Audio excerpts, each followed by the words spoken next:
This devil right here is the one who is majorly responsible for the death, and as far as I'm concerned, murder of George Floyd. And I'm glad that they are digging into the background of this guy, but I don't know what good it'll do considering the circumstances. Hopefully it does something, but I won't hold my breath. So according to this article that was sent to me,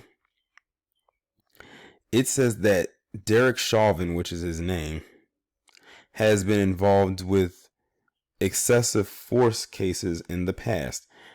I am not even remotely surprised by that.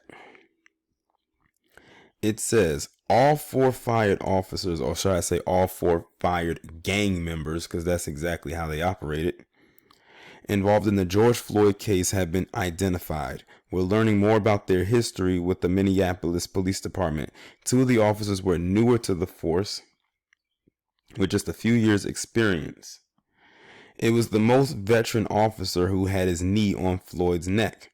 Derek Chauvin is the former gang member in the video seen around the world with his knee on Floyd's neck. He'd been with the Minneapolis police for 19 years.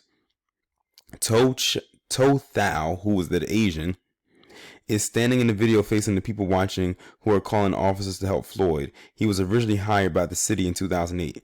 WCCO has learned the other former officers, the other former gang members, Thomas Lane and J. Alexander Cuing, were paired together, joining Minneapolis police more recently in 2019 and 2017. The department tells us that it's not optimal, but it's not against policy. For a second day, protesters showed up at Derek Chauvin's Oakdale home.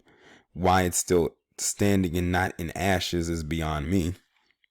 Saying they want him to feel their presence. They need to feel something else. I'm not going to say it on here. It's unclear if his family is staying there. Chauvin has been involved in use of force situations before. According to a Pioneer Press article, Chauvin shot a man during a domestic assault call in 2008. According to reports, the man had reached for Chauvin's gun. Are we sure about that?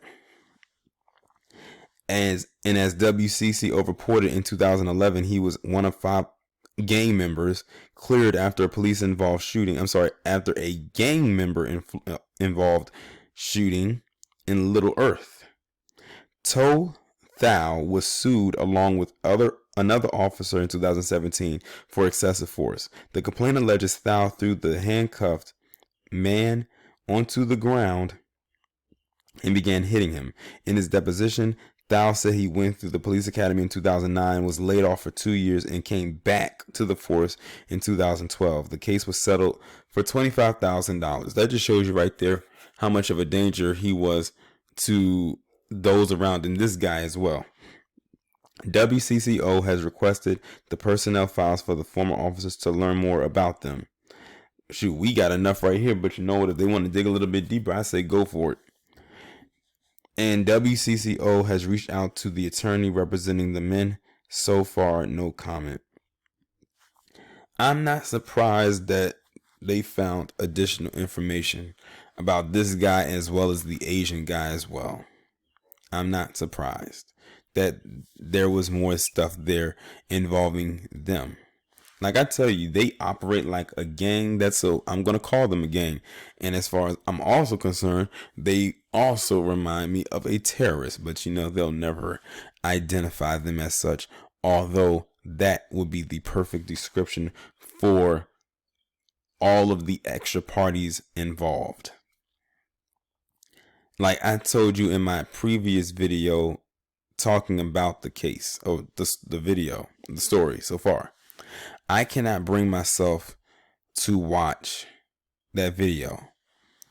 Like, it was hard enough just me having to listen to the audio and hear that man cry out like that. And he was literally in his last moments. What a way to go.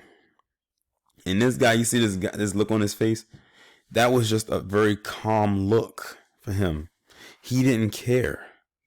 He knew in the back of his mind he was probably going to get away with this. I hope in Minneapolis that they continue to raise hell every single day. It's going to be a long, hot summer.